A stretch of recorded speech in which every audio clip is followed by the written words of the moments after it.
The fear of the enemy, శత్రువు యొక్క భయము.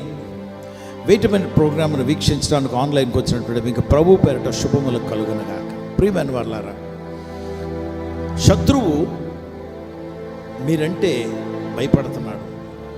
అంతేకాదు, శత్రువుకి కొన్ని విషయాలు చాలా ఆందోళన కలిగించే విషయాలు. ఈ విషయాల్లో మనము కొంచెం ఏంటి ఆ విషయాలు మనం కానీ ధ్యానం చేయాలనుకుంటే, యోహాను సువార్త 11వ అధ్యాయము 48వ వచనంలో ఈ విధంగా రాయబడ్డది. ఏమనంటే, if we let him go on like this, ఈయనను ఇలాగే ప్రకటిస్తూ అనేక మందికి చెప్పుతూ వెళ్ళనిస్తే అప్పుడు ఏమవుతుందంటే, the Romans will take away our temple and our nation. రోమా సామ్రాజ్యానికి సంబంధించినటువంటి వారు ఏం చేస్తారంటే, మన దేవాలయాన్ని, మన దేశమును తీసుకుపోతారు, లేకపోతే వారు స్వతంత్రించుకుంటారు. వారికి భయం ఏంటి? శత్రువులైనటువంటి వారికి భయం అంటే, యేసుప్రభు వారు బోధ, యేసుప్రభు వారు శుభవార్త, యేసుప్రభు వారు ప్రకటిస్తున్నటువంటి మాటలని అలాగే ఆయన్ని కొనసాగింప చేయనిస్తే రెండు జరుగుతాయి. ఒకటి, మనకు మన దేవాలయం ఉండదు. రెండు, మన దేశాన్ని శత్రువుల చేతుల్లోకి తీసేసుకుంటారు. వారికి భయం ఏంటంటే, వారికి వారి దేశం ఉండదు. రెండవది ఏంటంటే, దేవాలయం ఉండదు. అంటే వీళ్ళు చాలా భక్తి కలిగిన వారా? నిజమే, భక్తి కలిగిన వారే. కానీ ఈ భక్తి నిజమైనటువంటి రక్షకుడు, నిజమైనటువంటి దేవుడి మీద ఆధారపడినటువంటి భక్తి కాదు. రెండవది ఏంటంటే, వారి భయము దేశమంతా వారు స్వతంత్రించుకుంటారు. అంటే వీరికి స్వతంత్రం పోతుంది. రెండవది, దేవాలయంలో వీరికి ఏ వ్యాపారాలు ఉన్నాయో ఈ వ్యాపారాలు ముందుకు గడవు, డబ్బుల సంపాదన దెబ్బతింటుంది. అంతేకాదు, ఆ పదవులు పోతాయి. ఈ దేవాలయంలో పదవి పోవడమే కాదు, దేశంలో వారికి ప్రాముఖ్యత కూడా పోతుంది. ఎందుకంటే శత్రువుల చేతుల్లోకి దేశం వెళ్ళిపోతుంది. మీ దేశం సంగతి ఏంటి? మీ దేవాలయం సంగతి ఏంటి? మీకున్న స్థానం పోతుందని మీకు చాలా అభద్రతా భావం ఉందా? ఇన్సెక్యూరిటీ ఉందా? ఒకవేళ కొత్త వాళ్ళు వస్తే వారు బాగా పాడుతుంటే వీళ్ళు కానీ మనకు కానీ అవకాశం ఇస్తే మన స్థానం పోతుందేమో కాయర్లో.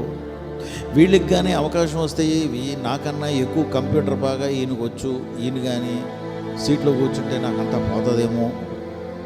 ఈ కెమెరామ్యాన్ కూడా వస్తే ఈ కెమెరా ఆపరేషన్ అంతా ఆయనకు అప్పచెప్పేస్తే నాకేమీ ఉండదేమో. ఈయన కానీ వస్తే ఈయన సాక్ష్యం వింటే అందరూ, సంఘం అందరూ చప్పట్లు కానీ కొట్టి గణపరిస్తే సంఘం అంతా వారు వెనకతలు ఉంటారేమో. ఈయన కానీ ప్రసంగం ఇస్తే చర్చ్ అంతా ఈయన వెనకతలు ఉంటుందేమో. ఉంటారండి అలాంటి వారు, నేను కాదంటం లేదు.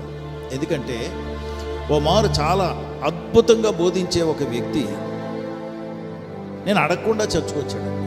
చర్చ్కి వస్తే గౌరవపదంగా పెద్ద సేవకుడు, నాకన్నా గొప్ప సేవకుడు ఆయన. అందుకని ఆయన్ని ఈరోజు చాలా ఆశ్చర్యం, మనల్ని అడగకుండా ఒక సేవకులు పెద్ద ఆయన వచ్చారు, వారికి ఇద్దాం, టైం ఇద్దాం అని చెప్పి, నాకు కూడా ఆయన బోధ అంటే చాలా ఇష్టం అని చెప్పి పిలిచాను. పిలిస్తే వచ్చి చాలా ఆసక్తిగా బోధించాడు. ముగించక ముందు నేను మళ్ళా రానా అని అందరిని అడిగాడు. అప్పుడు సంఘంలో ఉన్నవాళ్ళు ఈయన పళ్ళికి లేచి రండి రండి అన్నారు. ఎందుకంటే అలాగ జవాబు వస్తుందని కూడా ప్రశ్నించాడు. అయితే కొన్ని వారాల తర్వాత నా బోధ మీకు నచ్చితే నేను వస్తానన్నాడు. అందరూ కూడా చప్పట్లు కొట్టేశారంటే నచ్చింది. సరే, కొన్ని వారాల తర్వాత మళ్ళీ వచ్చాడు. అప్పుడు మళ్ళా చెప్పలే. ఇప్పుడు ఈ సంఘానికి కాపరి ఎవరు? నేను. కాబట్టి నా పర్మిషన్ ఉంటేనే బోధించాలి, లేకపోతే లేదు. అందుకని గౌరవిస్తున్నాను నేను కూడా అని ఆ భావం ఆయనకు ఇవ్వాలి.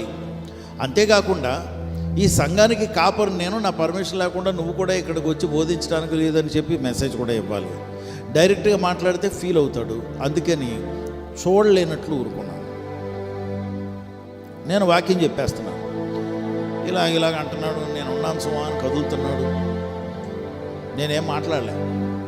అంతా అయిపోయిన తర్వాత, ఓ ఈరోజు పలానా సేవకులు వచ్చారు, చాలా సంతోషం, మన చిన్న పరిచర్ని ప్రేమించి వస్తున్నారు కనుక ఆయనకి కొంత అవకాశం ఇద్దాం.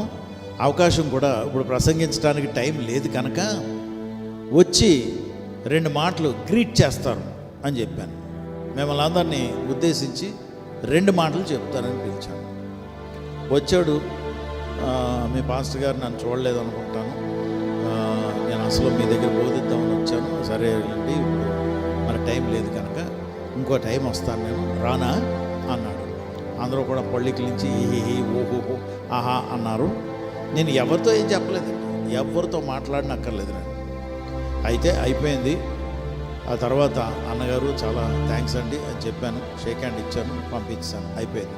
నేను మళ్ళీ పిలవలేదు, ఆయన మళ్ళీ రాలేదు. ఎందుకంటే వచ్చిన తర్వాత నేను గౌరవించలేదు, సన్మానించలేదు, టైం ఇవ్వలేదని అగౌరవంగా ఫీల్ అయ్యి రావలేదు. రాకపోతే ఎవడకండి, నాకెందుకు. అందుకే మనము ఎక్కడికి వెళ్ళినా ఏం చేసినా ధైర్యంగా మనకు అప్పచెప్పినటువంటి బాధ్యతను మనం నిర్వహించాలి. యేసు ప్రభు వారు బోధిస్తుంటే వాళ్ళు భయపడ్డారు. లోకమంతా ఈయన వెనక్కి వెళ్ళిపోద్ది, ఈయన వెనకదలో వెళ్ళిపోద్ది. ఈయన వెనకదలో లోకమంతా వెళ్ళిపోతే మన మందిరము ఉండదు, మన దేశము ఉండదు. వారి భయం. అందుకే మత గురువులు ఆయనకి గండేసి ఆయన్ని అభివృద్ధి చెందనివ్వలేదు, ముందుకు వెళ్ళనివ్వలేదు, చంపేశారు కూడా. దేవుని బిడ్డలారా, ఇటువంటి మత గురువులు దేవుని సేవకి ఆటంకాలు. అందుకే ఎవరికి ఏ బాధ్యతను అప్పచెప్పారో, ఎవరు గొర్రెలు ఎవరు కాపర్లు మీరు గుర్తించాలి. సేవకులు ప్రత్యేకంగా గుర్తించాలి. ప్రార్థన చేద్దాం. పరిశుద్ధుడా ప్రభా, నీకు వందనాలు, స్తోత్రాలు.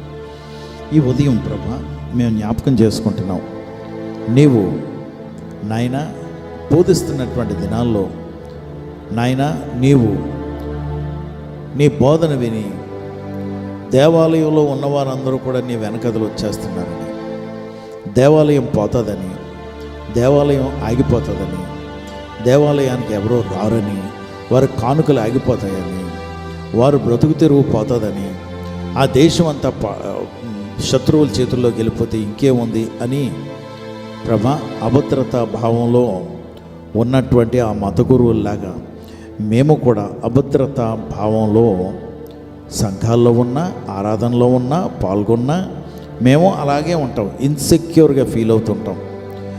నీ నామాన్ని కనపరిచేవారు, నీ నామాన్ని హెచ్చించేవారు ఎవరు వచ్చినా ప్రభా వారికి అయితే మేము అవకాశం ఇచ్చినా కొంతమంది దాన్ని దుర్వినియోగం చేసుకోవటానికి ప్రయత్నిస్తారు. అందుకే కాపరు లక్షణం ఏంటంటే నాయన సంఘాన్ని కాయటం. దురాత్మలు, దెయ్యపు మనుషులు, అక్రమదారులు ఎవరు వచ్చినా వారిని రానివ్వకుండా కాపాడటం కాపరి బాధ్యత. అటువంటి బాధ్యతలో కుటుంబాలు కూడా చాలా మార్లు ఫెయిల్ అవుతుంటాం. ఎవరైనా వస్తే ముక్కు ముఖం తెలియకపోయినా లేదా బంధువులని చెప్పి ఇంటికి చేర్చుకుంటాం.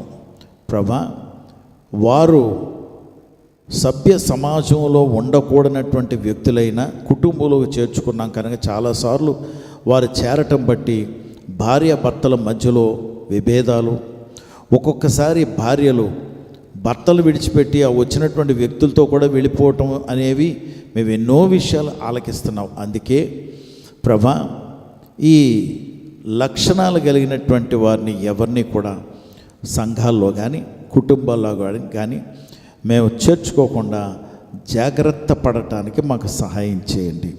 మీ దేవదూతలను కావలుగా ఉంచండి, మమ్మల్ని ధైర్యపరచండి, మీ అగ్ని కంచి వేసి కాపాడండి. యేసు నామములో ప్రార్థించి వేడుకొంచున్నాం తండ్రి, ఆమేన్.